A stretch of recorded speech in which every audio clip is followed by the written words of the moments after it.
Rabbi इश्रह ली सदरी वयस्सिर ली अमरी वहलुल उक़दतम मिन लिसानी यफ़क़हू क़ौली।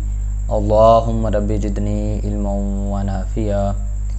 Students, chapter number 5 में हम रेट, रेशो और प्रोपोर्शन के बारे में पढ़ेंगे और ख़ास तौर पे प्रोपोर्शन से रिलेटेड कुछ एग्जांपल्स होंगी, उनको भी कुछ प्रॉब्लम्स होंगी, उनको भी हम डिस्कस करेंगे। तो चलते हैं कि रेशो क्या होती है हमारे पास। तो ये हम क्लास 6 में भी पढ़ चुके हैं कि ratio is a comparison between two same quantities by division. यानी रेशो हमारे पास दो सेम क्वांटिटीज़ में, यानी ये बहुत इंपॉर्टेंट है कि क्वांटिटी दोनों सेम, यानी उनके यूनिट क्या होने चाहिए, सेम होने चाहिए। तो दो सेम क्वांटिटी में जो कंपैरिजन होता है उसको हम क्या कहते हैं जी, रेशो। और रेशो को हम डिनोट कर सकते हैं बाय डिवीजन, यानी डिवीजन की फॉर्म में हम उसे डिनोट कर सकते हैं। अगर ए रेशो भी है तो हम उसे क्या लिखेंगे, राइट साइड वाली जो एंट्री है हमारे पास वो डिनोमिनेटर में ए ओवर बी आ जाएगी। ठीक है, तो इसको हम रिवर्स भी कर सकते हैं। अगर ओवर की फॉर्म में, फ्रैक्शन की फॉर्म में कोई एंट्री हमारे पास कोई नंबर है तो उसको हम रेशो की फॉर्म में इस तरह लिख सकते हैं। और लास्ट पे जो इन्फॉर्मेशन हमें दी गई है वो बहुत इंपॉर्टेंट है कि रेशो हैज़ नो यूनिट। ठीक है, यानी जब आपने कंपैरिजन लेना है तो वो जो कंपैरिजन होगा वो दो सेम क्वांटिटी में होगा, यानी उनके यूनिट सेम होने चाहिए। लेकिन जब आप उसकी रेशो फाइंड करेंगे तो फिर उस रेशो का कोई यूनिट नहीं होगा। ठीक है जी। उसके बाद है जी हमारे पास रेट। तो रेट बेसिकली हमारा एक ऐसा कंपैरिजन होता है कि जिसमें दोनों क्वांटिटी के यूनिट हमारे पास क्या होते हैं, डिफरेंट। जिस तरह रेशो में हमने कहा कि दोनों सेम क्वांटिटी तो होनी चाहिए, बट रेट में हमारे पास दोनों क्वांटिटीज़ के यूनिट सेम नहीं होते, उनके यूनिट डिफरेंट होते हैं। तो प्रोपोर्शन एक ऐसी स्टेटमेंट है जिसमें हमारे पास दो रेशोज़ क्या आ जाएँ, इक्वल आ जाएँ। फॉर एग्जांपल हमारे पास एक रेशो है 3:4। अगर हम उसको 2 से मल्टीप्लाई कर दें तो ये आ जाएगा 3 to the 6 और ये आ जाएगा 4 to the 8। तो 3:4 हमारे पास एक थी और उसको मल्टीप्लाई किया तो एक न्यू रेशो आ गई। अब ये जो दोनों रेशोज़ हैं ये दोनों हमारे पास क्या हैं, इक्वल हैं। तो ये जो स्टेटमेंट है हमारे पास इसको हम कहेंगे प्रोपोर्शन। और प्रोपोर्शन का ये सिंबल है, ये जो 4 डॉट हमने लगाए हैं इस तरह करके, ये प्रोपोर्शन का सिंबल है और इसको हम कहते हैं जी, ये इक्वालिटी को डिनोट करता है कि 2 रेशो हमारे पास क्या हैं, इक्वल हैं। नीचे मैंने आगे हम लिखा भी हुआ है कि जी 3:4 है और 6:8 है, तो इसको हम प्रोपोर्शन यानी इक्वल कह सकते हैं। इसका मतलब ये है कि a statement in which 2 ratios are equal. ठीक है जी। तो आगे मज़ीद इसकी डेफिनेशन पे चलते हैं। तो ये यहाँ पे हमारे पास डेफिनेशन है, यहाँ से लेके यहाँ तक हम इसको हाईलाइट कर देंगे कि एक ऐसी स्टेटमेंट जो दो रेशोज़ को क्या करे जी, इक्वेट करे। नीचे कहा गया है जी कि प्रोपोर्शन की हमारे पास 2 टाइप्स हैं। कौन कौन सी, direct proportion and inverse proportion. इस प्रोपोर्शन को हम वेरिएशन भी बोलते हैं, यानी डायरेक्ट वेरिएशन भी इसे कह सकते हैं, इन्वर्स वेरिएशन भी कह सकते हैं, डायरेक्ट प्रोपोर्शन भी कह सकते हैं और इन्वर्स प्रोपोर्शन भी कह सकते हैं। अब डायरेक्ट और इन्वर्स में क्या फ़र्क होता है, देखिए अगर हमारे पास दो क्वांटिटीज़ हैं और दोनों ही इंक्रीज़ हो रही हैं तो ऐसी प्रोपोर्शन, ऐसी वेरिएशन वहाँ क्या बोलेंगे जी, डायरेक्ट वेरिएशन। और अगर हमारे पास दो क्वांटिटी इस तरह से हैं कि एक क्वांटिटी डिक्रीज़ हो रही है और दूसरी इंक्रीज़ हो रही है, या फिर एक क्वांटिटी इंक्रीज़ हो रही है और दूसरी डिक्रीज़ हो रही है, ठीक है, उसको हम बोलेंगे जी इन्वर्स प्रोपोर्शन। ये यहाँ पे डेफिनेशन भी लिखी हुई है। और अगर वेरिएशन हमारे पास क्या है, डायरेक्ट है, तो उसमें एक A/B होगी और C/D होगी। तो A/B को हम डिनोट कर सकते हैं, रिप्रेजेंट कर सकते हैं A/B से, और C/D को हम C/D लिख सकते हैं। ठीक है, तो जब हम डायरेक्ट वेरिएशन को सिंप्लीफाई करेंगे तो ये हमारे पास आ जाएगी जी A/B = C/D। अब स्टूडेंट्स नेक्स्ट पेज के ऊपर ये हमारे पास डायरेक्ट प्रोपोर्शन की कुछ जो है एग्जांपल दी गई हैं कि अगर आपने चॉकलेट बनानी है तो आपको उसके लिए मोर मिल्क चाहिए। जितनी ज़्यादा चॉकलेट्स बनानी है उतना ज़्यादा आपको मिल्क चाहिए। तो ये हमारे पास एक डायरेक्ट प्रोपोर्शन की जो है वो एग्जांपल है। इसी तरह वो कह रहे हैं आपने इस तरह के कुछ पैटर्न बनाने हैं, तो अगर आप चाह रहे हैं कि बड़ा पैटर्न बनाएं, ठीक है, तो आपको उसके लिए ज़्यादा स्केयर चाहिए। अगर आप चाह रहे हैं कि इससे भी बड़ा पैटर्न बनाएं तो उसके लिए और मज़ीद स्केयर आपको चाहेंगे। तो ये भी आपके पास डायरेक्ट प्रोपोर्शन या डायरेक्ट वेरिएशन की एग्जांपल है। अब अगर आप नीचे आएँ, अगर आपके पास काम करने के लिए ज़्यादा है, यानी आपका होमवर्क ज़्यादा है, तो आपके पास खेलने के लिए टाइम कम होगा।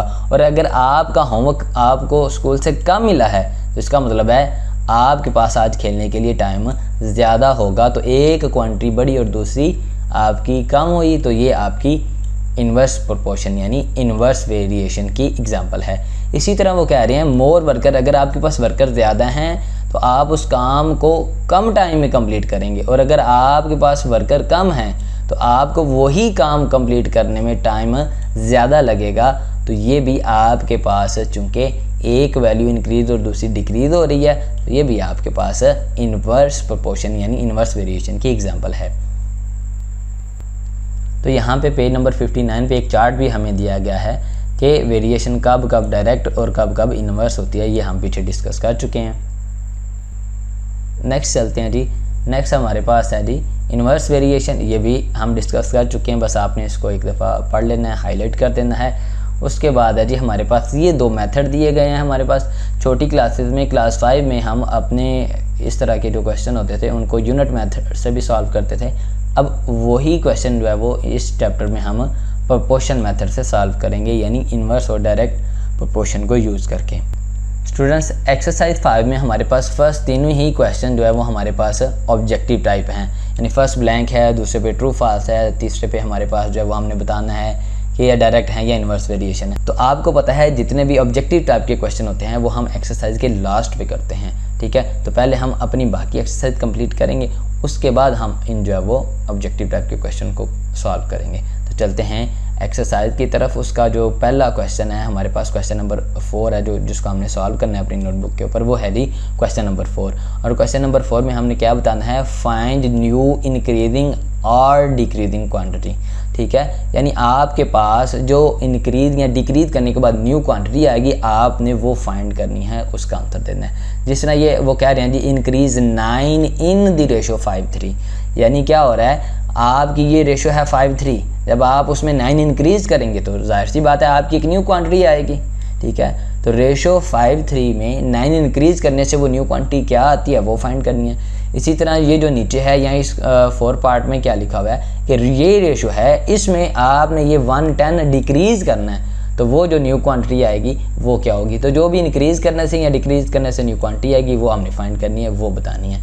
तो चलते हैं इसके सोल्यूशन की तरफ। स्टूडेंट्स क्वेश्चन नंबर 4 में उन्होंने हमें कहा था कि आपने इंक्रीजिंग या डिक्रीजिंग क्वांटिटी फाइंड करनी है। तो यहाँ पे फर्स्ट पार्ट में हमें दिया गया है इंक्रीज 9 इन द रेशो 5:3, कि आपने इस रेशो में क्या इंक्रीज़ करना है, 9। तो ज़ाहिर बात है जब इस रेशो में हम 9 इंक्रीज़ करेंगे, ठीक है, तो वो फिर ये जो है वो क्वांटिटी तो नहीं ना रहेगी, वो क्वांटिटी चेंज हो जाएगी, ठीक है। तो वो लेकिन वो क्या आंसर आएगा, वो क्या क्वांटिटी होगी, उसका हमें अभी आइडिया नहीं है, नहीं पता। तो जिस चीज़ का हमें मैथ में जो है वो हमने फाइंड करनी हो, हमें पता ना हो, मालूम ना हो, उसको हम किसी वेरिएबल के इक्वल लेट कर लेते हैं। तो हमने लेट कर लिया कि न्यू क्वांटिटी क्या है, हमारी x है।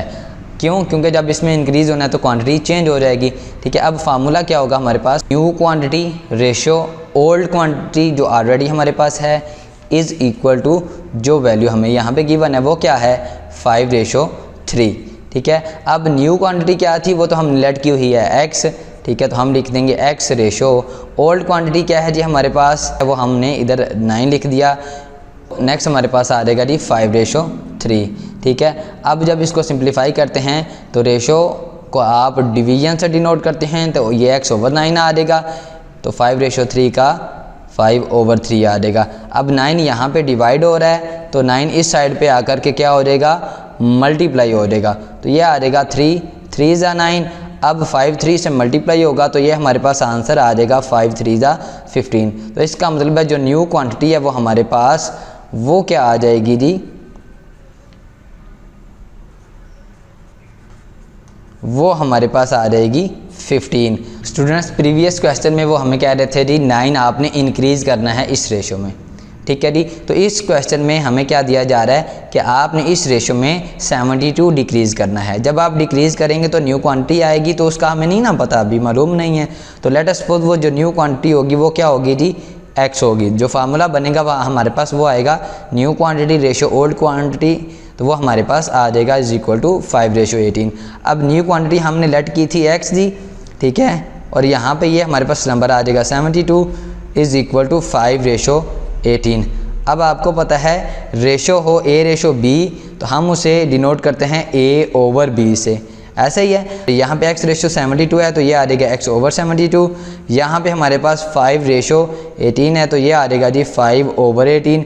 अब होना क्या है, यहाँ पे हमारे पास 72 डिवाइड हो रहा है तो 72 इधर आकर के हमारे पास क्या हो जाएगा जी, मल्टीप्लाई हो जाएगा। अब हम इसकी कटिंग करेंगे तो आप देख सकते हैं अगर आप इसको 4 से मल्टीप्लाई करें, देखें ना यहाँ पे अगर आपको डायरेक्ट नहीं मल्टीप्लाई करना आ रहा तो आप यहाँ पे आके वर्टिकल मल्टीप्लाई कर सकते हैं। तो 8 4 ज़ा 32, 3 कैरी हो जाएंगे, 4 1 ज़ा 4 एंड 1, 4 1 ज़ा 4 और 3 जो कैरी थे वो 72। तो 18 का टेबल अगर आप 4 टाइम पढ़ें तो ये हमारे पास आता है 72। तो 18 1 ज़ा 18, 18 4 ज़ा 72 आ जाएगा। जब हम मल्टीप्लाई करेंगे तो ये आ जाएगा 5 4 ज़ा 20 ओवर हमारे पास आ जाएगा 1। अब 20 ओवर 1 है तो ये आंसर आ जाएगा हमारे पास 20। कैसे भाई, 20 है हमारे पास तो न्यूमरेटर को ऑलवेज हम जो है वो डिवाइडेंड बनाते हैं, नीचे वाले नंबर से डिवाइड करते हैं। जब आप डिवाइड करेंगे तो ये देखें आपका जो आंसर आ रहा है, जो क्वोशंट बन रहा है वो 20 ही है, ठीक है। तो इस तरह हमारे पास जो न्यू क्वांटिटी थी, ठीक है, वो आ गई। तो हम लिख देंगे 100 new quantity is equal to 20। तो ये हमारे पास आ गई जी न्यू क्वांटिटी। क्वेश्चन नंबर 5 में वो हमें कह रहे हैं the total cost of 10 lottery tickets, इसको हमने अंडरलाइन कर लिया, इज़ ₹200। ठीक है जी, 10 लॉटरी टिकट्स की जो टोटल कास्ट है वो कितनी है, 200 रुपीज़ है। तो फाइंड दी कास्ट हमने फाइंड करनी है ना, तो लेट अस सपोज इसको हम किसी वेरिएबल के इक्वल रख लेंगे, ठीक है। तो किसकी कास्ट फाइंड करनी है, 25 टिकट्स की। तो हम क्वेश्चन के सॉल्यूशन की तरफ चलते हैं। तो इसमें हमारे पास दो चीज़ें हैं, एक तो लॉटरी टिकट्स आ रही हैं हमारे पास और दूसरा क्या आ रहा है, उनकी कास्ट आ रही है, ठीक है। तो फाइंड चूँकि हमने कास्ट करनी है ना, तो कास्ट का भी हमें नहीं पता, तो हम लेट अस सपोज कर लेते हैं let cost is equal to x है। तो पहले नंबर पे हमारे पास टिकट्स आ रही, तो हमने टिकट्स लिख दिया और यहाँ पे कास्ट। तो 10 टिकट्स की कास्ट कितनी है जी हमारे पास, 200 रुपीज़। तो फाइंड दी कास्ट, ठीक है। तो कास्ट फाइंड करनी है ना दूसरे नंबर पे, तो ये यहाँ पे x आ जाएगा, या हमने ऊपर जो है वो सपोज किया था। किन की कास्ट फाइंड करनी है जी, 25 टिकट्स की, तो 25 इधर आ जाएगा। अब यहाँ पे हमने ग्राफ ड्रा करके चेक करना है कि ये डायरेक्ट प्रोपोर्शन है या फिर इन्वर्स प्रोपोर्शन है। तो अगर आप देखें यहाँ पे 10 हमारे पास लॉटरी टिकट्स थी और यहाँ पे 25 हो गई हैं, यानी वैल्यू हमारे पास इंक्रीज़ हुई है। तो स्टूडेंट्स, जब वैल्यू इंक्रीज़ होती है तो आपका ग्राफ भी इंक्रीज़ होता है, यानी वो नीचे से ऊपर जाता है, ना कि ग्राफ ऊपर से नीचे आता है। तो ग्राफ जो है वो नीचे से ऊपर हमारा क्या होगा, इंक्रीज़ होगा। तो एरो हेड ऊपर की तरफ होगा, क्योंकि ग्राफ इंक्रीज़ हो रहा है, क्योंकि वैल्यू भी इंक्रीज जो हो रही है। लेकिन यहाँ पे अगर आप आते हैं, कास्ट हमारे पास 10 की कास्ट क्या थी, 200 रुपीज़, ठीक है। तो जो 25 टिकट्स हैं, जाहिर सी बात है उनकी कास्ट ज़्यादा होगी। अगर आप 10 टिकट खरीद रहे हैं 200 रुपये में, तो जो 25 टिकट हैं वो उससे ज़्यादा, 200 से प्राइस ज़्यादा ही होगी उनकी, ठीक है। तो इसका मतलब है ये 200 से यहाँ पे भी वैल्यू ज़्यादा आएगी, तो यहाँ पे भी ग्राफ हमारा इंक्रीज़ होगा, और इंक्रीज़ करने के लिए इसका भी एरो हेड हम ऊपर की तरफ लगाएंगे। अब देखें आप, दोनों वैल्यूज़ हमारे पास इंक्रीज़ हो रही हैं, तो ये हमारे पास कौन सी प्रोपोर्शन है, ये हमारे पास डायरेक्ट प्रोपोर्शन है। तो यहाँ पे हम नीचे लिख देंगे जी डायरेक्ट प्रोपोर्शन है, ठीक है। अब हमने इसको सॉल्व करना है। तो स्टूडेंट्स, ये जो पोर्शन है ना क्वेश्चन का, ये बहुत इंपॉर्टेंट है। ये आप कह सकते हैं कि 80% अगर आपने यहाँ तक बिल्कुल ठीक कर लिया तो 80% आपका नेक्स्ट जो कैलकुलेशन होगी वो ठीक होगी। तो ये मुश्किल काम भी नहीं है, बस जो चीज़ें हमें, जो वैल्यूज़ गिवन है उसको हमने अंडरलाइन करके रख लेना है, और इस तरह ऊपर से देख के हमने यहाँ पे प्लेस ही करना है। यानी अगर आप देखें तो एक तरह से हम चीटिंग ही कर रहे हैं कि क्वेश्चन के ऊपर से देख के बस जो है वो हम उसको सॉल्व कर रहे हैं और उसकी वैल्यूज़ लिख रहे हैं। अब अगर आप देखें तो यहाँ पे हमारे पास क्या आ जाएगा, तो ग्राफ किधर से स्टार्ट हो रहा है हमारे पास, नीचे से 25 से। तो पहले हमारे पास आएगा जी 25, फिर ऊपर हमारे पास क्या है 10, तो नीचे फिर हम यहाँ पे लिख देंगे 10। यानी जहाँ से ग्राफ स्टार्ट हो रहा है वो वैल्यू हम पहले लिखेंगे, दूसरी वैल्यू बाद में, ठीक है। जहाँ से ग्राफ स्टार्ट हो रहा है वो वैल्यू न्यूमरेटर में आ जाएगी इधर, जहाँ पे एंड हो रहा है वो हमारे पास डिनोमिनेटर में आ जाएगी। अब हमें तो चाहिए था x, 200 इधर क्या हो रहा है, 200 यहाँ पे डिवाइड हो रहा है, तो स्टूडेंट्स x हमें चाहिए, x इधर ही रहेगा, 200 इधर डिवाइड हो रहा है, तो 200 हमारे पास यहाँ पे आ जाएगा और 200 यहाँ पे आके क्या हो जाएगा, मल्टीप्लाई होगा। जब मल्टीप्लाई होगा, जब हम इसको कटिंग करेंगे तो लास्ट जीरो से कैंसिल हो जाएगा, पीछे नीचे 1 रह गया, डिनोमिनेटर में उसकी तो कोई वैल्यू नहीं होती, तो यहाँ पे जो वैल्यू रह गई हैं वो रह गई हैं 20/25। अब जब हम इसको मल्टीप्लाई करेंगे तो ये आ जाएगा 25 0 ज़ा 0, 25 2 ज़ा आ जाएगा हमारे पास 50। तो x की वैल्यू हमारे पास आ गई 50। तो x क्या था हमारे पास, x थी हमारे पास कॉस्ट। अगर आप इसको पूरा लिखना चाहें तो लिख सकते हैं cost of tickets is equal to x। तो x तो हमारे पास क्या थी, कॉस्ट ऑफ टिकट्स थी। सो यहाँ से पूरा क्वेश्चन यहाँ से हम कॉपी कर देंगे, cost of, so the cost of 25 tickets is कितनी है जी हमारे पास आई, 500 रुपीज़। तो ये था हमारा क्वेश्चन कि अगर आपके पास 10 लॉटरी टिकट्स की प्राइस क्या है 200, तो 25 की कास्ट क्या होगी 500। पे क्वेश्चन नंबर 6 में हमें कह रहे हैं the cost of 5 metre of cloth is ₹1500, यानी 5 मीटर हमारे पास क्लॉथ है, उसकी प्राइस कितनी है, ठीक है, कॉस्ट कितनी हमारे पास बन रही है 1500। वो कह रहे हैं हाउ मैनी मीटर्स, तो how many metres of same cloth, यानी क्लॉथ कितना आएगा, तो हमें तो नहीं पता अभी कितना आएगा, तो लेट अस सपोज वो कोई वेरिएबल एक्स वाई दी, ठीक है, कैन बी परचेज्ड ऑफ 15,000।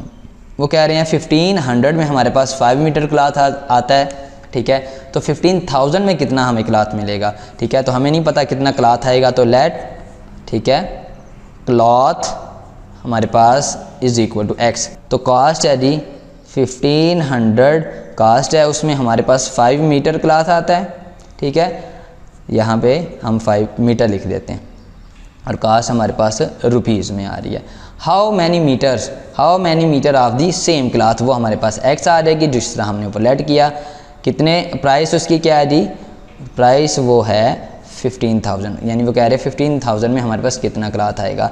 तो आप देख सकते हैं वैल्यू 1500 से 15,000 इंक्रीज़ हुई है, तो ग्राफ ऊपर की तरफ इंक्रीज़ होगा। यहाँ पे अगर हमारे पास देखें कि 1500 में 5 मीटर क्लॉथ हमें मिल रहा है, तो जाहिर सी बात है कि 15,000 में हमारे पास क्लॉथ ज़्यादा आएगा, यानी 1500 रुपये में अगर हमें 5 मीटर कपड़ा मिल रहा है, 1500 रुपये में हमें फॉर एग्जांपल क्या लें एक सूट मिल रहा है, तो 15,000 में तो ज़्यादा ही सूट मिलेंगे ना।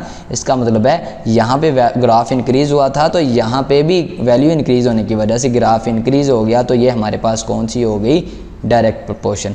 और मैंने आपको अक्सर भी बताता हूँ कि ये पोर्शन बड़ा इंपॉर्टेंट है। अब आगे क्या करना है, अब तो बहुत ही ज़्यादा आसान हो गया। अब देखें ग्राफ इधर से स्टार्ट हो रहा है, तो ये वैल्यू न्यूमरेटर में आ गई, ठीक है, यहाँ पे एंड हो रहा है तो डिनोमिनेटर में आ गई, इसी तरह सेम ये भी, ठीक है। लास्ट टू जीरो से कैंसिल, तो पीछे जो वैल्यू बच गई है वो 150/15 is equal to x over 5 रह गई है। अब 5 तो इधर डिवाइड हो रहा है, तो हमें तो सिर्फ x चाहिए यहाँ पे, तो x इधर ही रहेगा, 5 डिवाइड हो रहा है, तो स्टूडेंट्स यहाँ पे आके 5 हमारा क्या हो जाएगा जी, मल्टीप्लाई हो जाएगा। अब आगे क्या है, आगे ये है कि आपने कटिंग करनी है, तो 15 1 ज़ा 15, यहाँ पे भी क्या आएगा 15 1 ज़ा 15, पीछे क्या रह गया 0, तो 15 0 ज़ा 0। अगर आपको ये मुश्किल लग रहा है तो आप इस तरह करके 150 को अंदर रखें, 15 से करें तो वो भी आपका 10 ही आएगा। इस तरह भी आप कर सकते हैं, छोटी क्लासेस में जिससे आप डिवाइड करते थे, लेकिन मैं ये सुजेस्ट करूँगा कि आप इसी मेथड को फॉलो करें, ये जो है वो हम छोटी क्लासेस के लिए प्रेफर करते हैं। अच्छा जी, पीछे नीचे तो 1 है, डिनोमिनेटर में कोई वैल्यू नहीं है इसकी, नीचे 1 हो तो हम नहीं लिखते हैं। फिर 5 और 10 आपस में क्या हो रहे हैं जी, मल्टीप्लाई हो रहे हैं, ठीक है, तो 5 10 जा क्या आ जाएगा हमारे पास, 5 10 जा हमारे पास क्या आ जाएगा जी 50। तो यहाँ से लेके यहाँ तक हमने सेम कॉपी कर दिया, उससे पहले हमने बस क्या लिखा, 50 मीटर, यानी कि क्या होगा 15,000 में हमें कितना कपड़ा मिलेगा जी, 50 यानी 50 मीटर मिलेगा। क्वेश्चन नंबर 7 में वो हमें कह रहे हैं जी, it is given that increase in length of an elastic spring. कह रहे हैं यहाँ पे हमारे पास एक क्या है, इलास्टिक स्प्रिंग है, और उसकी लेंथ क्या हो रही है, इंक्रीज़ हो रही है, यानी उसकी लंबाई में इजाफा हो रहा है। कैसे इजाफा हो रहा है जी, varies directly with the mass hung from it, यानी आप ज़्यादा मैस आप उसके साथ हैंग करते हैं तो उसकी जो लेंथ है वो भी बढ़ जाती है। अगर आप उसके साथ कम मैस हैंग करते हैं तो उसकी जो लेंथ है वो भी कम इंक्रीज़ होती है। जिस तरह सिंपल सी बात है, एक स्प्रिंग है, अगर आप उसको ज़्यादा फोर्स के साथ स्ट्रेच करेंगे, खींचेंगे तो उसकी लेंथ ज़्यादा हो जाएगी, और अगर आप कम फोर्स के साथ खींचेंगे तो ऑब्वियसली उसकी लेंथ कम जो है वो इंक्रीज़ होगी। उसके बाद यहाँ पे ये जो मेन लाइन है जो हमारे क्वेश्चन को सॉल्व करने के लिए हमें जो है वो हमारी हेल्प करेगी। यहाँ पे क्या है जी, 50 kg produce an increase of 2.5 centimetre. यानी अगर आप 50 kg उसके ऊपर जो है वो हैंग करते हैं तो उसकी लेंथ में कितना जो है वो इंक्रीमेंट हो रहा है, 2.5 सेंटीमीटर। आगे वो कह रहा है how many kg would produce, कितने kg अगर आप उसके साथ हैंग करें, तो ये हमारा आ जाएगा X Y the how many kg, यानी कितना वेट आप उसके साथ जो है वो हैंग करेंगे। एन इंक्रीज़ ऑफ 7.5 सेंटीमीटर, यानी कह रहे हैं जी अगर 50 kg आप उसके ऊपर हैंग कर रहे हैं तो 2.5 सेंटीमीटर इंक्रीज़ हो रही है उसकी लेंथ। तो आप हमें बताएं कि 7.5 सेंटीमीटर इंक्रीज़ करने के लिए कितना वेट हैंग करना पड़ेगा। तो लेट हम सपोज कर लेते हैं, let mass is equal to X, कि कितना मैस हम हैंग करें हमें उसका नहीं पता अभी। तो मैस क्या आ गया हमारे पास, वो केजी में आ रहा है, और लेंथ हमारे पास किस में आ रही है जी, दोनों सेंटीमीटर में आ रही है। तो मैस हमारे पास कितना है जी 50, और लेंथ हमारे पास कितनी इंक्रीज़ हुई है जी 2.5। ठीक है, तो 50 से 2.5 इंक्रीज़ हुई है, तो वो कह रहे हैं 7.5 लेंथ को इंक्रीज़ करने के लिए हमें कितना मैस जो है वो हैंग करना पड़ेगा। अब देखें वैल्यू यहाँ पे इंक्रीज़ हुई है तो ग्राफ भी इंक्रीज़ होगा। ठीक है, 2.5 आपने इंक्रीज़ करनी है तो आपने ये फोर्स लगाई है, इतना वेट हैंग किया है, तो जाहिर सी बात है ज़्यादा आपने लेंथ इंक्रीज़ करनी है तो ज़्यादा वेट हैंग करना पड़ेगा, तो ये भी ग्राफ इंक्रीज़ हो जाएगा। तो ये हमारे पास आ गई जी डायरेक्ट प्रोपोर्शन आ गई ये भी। अच्छा, अब ग्राफ इधर से स्टार्ट हो रहा है तो ये वैल्यू न्यूमरेटर में आ जाएगी, ऊपर जहाँ पे एंड हो रहा है वो डिनोमिनेटर में, इज़ इक्वल टू, ठीक है, 7.5 से स्टार्ट हो रहा है तो ये न्यूमरेटर में, ये डिनोमिनेटर में आ जाएगी। ठीक है, उसके बाद क्या हो रहा है, जहाँ पे देखें ये भी पॉइंट है, ये भी पॉइंट है, इसका पॉइंट पहले जो है वो हम वैनिश कर लेते हैं, यानी पॉइंट ख़त्म कर लेते हैं। तो ठीक है जी, 7.5, तो इसका पॉइंट ख़त्म करेंगे तो 1 और नीचे 0 आ जाएगा। ठीक है, उसके बाद नीचे था हमारे पास 2.5, तो इसका पॉइंट जो है वो हम ऊपर ख़त्म करेंगे, पॉइंट की जगह पे 1 लगाएंगे और उतने 0, तो 10 से कैंसिल हो गया। तो x over 50 is equal to हमारे पास आ गया 75 ओवर 25 आ गया। अब देखें 50 यहाँ पे डिवाइड हो रहा है तो 50 यहाँ पे आकर के क्या हो जाएगा, मल्टीप्लाई हो जाएगा। अब 25 को हम इससे भी कट कर सकते हैं, इससे भी कट कर सकते हैं, लेकिन ये ज़्यादा हमारे लिए इजी रह जाएगा। तो 25 का टेबल 1 टाइम पढ़ें तो 25, और 25 का टेबल अगर 3 टाइम पढ़ें तो वो 75 आता है। ठीक है, नीचे 1 है, इसको हम इग्नोर कर देंगे, तो 3 मल्टीप्लाई होगा जब 5 से, तो वो हमारे पास आएगा जी 150। सो 150, ये सारा हम लिख लेंगे पूरी line. 150 kg would produce an increase of 7.5 centimetre. Next question है जी हमारे पास क्वेश्चन नंबर 8, और वो कह रहा है जी an agent is paid a commission. एक एजेंट जो है वो कमीशन पे करता है। कमीशन क्या होता है कि फॉर एग्जांपल कोई बंदा है वो आपकी प्रोडक्ट को सेल करवाने में आपकी हेल्प कर रहा है। जैसा प्रॉपर्टी डीलर्स होते हैं, आपका घर बिक नहीं रहा तो आपने कहा जी आप हमारा घर जो है वो सेल करवा दें, तो वो सिर्फ आपका घर सेल करवाने से आपसे कुछ जो है वो पैसे चार्ज कर रहा है, उसको हम कहते हैं जी कमीशन। 200 कमीशन पे किया है, किसके लिए पे किया है, अपनी 2000 मालियत। वर्थ कहते हैं, वर्थ का मतलब होता है उर्दू में मालियत। ठीक है, यानी इतनी मालियत के उसके पास गुड्स यानी कोई सामान था, कुछ चीज़ें थीं। हाउ मच कमीशन, इसका मतलब है हमें कमीशन फाइंड करना है, तो वो एक्स हो रहेगा। He get for selling goods worth 30,000। वो कह रहा है 2000 रुपये मालियत की चीज़ें बेचने के लिए उसने 200 रुपया कमीशन दिया है, तो 3000 मालियत की चीज़ें बेचने के लिए वो कितना कमीशन पे करेगा। और कमीशन हमने फाइंड भी करना है, तो हम लिख देते हैं लेट कमीशन। ठीक है, तो कमीशन जो हमारे पास आ रहा है वो क्या है जी एक्स, वो हमने फाइंड करना है। पहले उसने क्या किया जी 2000 की सेल के लिए उसने 200 जो है वो कमीशन दिया। अब वो कह रहा है 30,000 की सेल के लिए कितना कमीशन देना पड़ेगा। तो देखें वैल्यू इंक्रीज़ हुई है, यहाँ पे ग्राफ भी इंक्रीज़ हो गया। ठीक है। तो 2000 रुपये के लिए 200 रुपये उसने कमीशन दिया, तो 30,000 के लिए ऑब्वियसली कमीशन भी ज़्यादा देगा, तो यहाँ पे भी ग्राफ इंक्रीज़ होगा आपका, ठीक है। अब आप करेंगे क्या, देखें, चेक कर सकते हैं आप, ये हमारे पास क्या है, डायरेक्ट प्रोपोर्शन है। अब यहाँ से ग्राफ स्टार्ट हो रहा है तो ये आ जाएगा x over 200 is equal to, graph start हो रहा है नीचे 30,000 से, तो ये आ जाएगा 30,000 और नीचे आ जाएगा डिनोमिनेटर में 2000। अब आप देख सकते हैं कि लास्ट थ्री जीरो से कट के सिंप्लीफाई करना है ना, अब हमने कट गए। उसके बाद क्या है जी, 200 यहाँ पे डिवाइड हो रहा है, तो हमें तो x चाहिए, तो 200 दूसरी साइड पे जाएगा, और यहाँ पे अगर डिवाइड हो रहा है तो 30/2 यहाँ पे आकर फिर ये डिवाइड किस में कन्वर्ट हो जाएगा जी, मल्टीप्लिकेशन में। अब 2 अगर आप देखें 2 1 टाइम 2, यहाँ पे भी 2 1 टाइम 2, 2 0 0 2 0 0, ये कटिंग होगी हमारे पास, तो पीछे हमारे पास रह गया जी 30 मल्टीप्लाई बाई 100। तो इसका मतलब है ये हमारे पास आ जाएगा 30 1 30, और आगे कितने जीरो हैं जी, 2 0 है।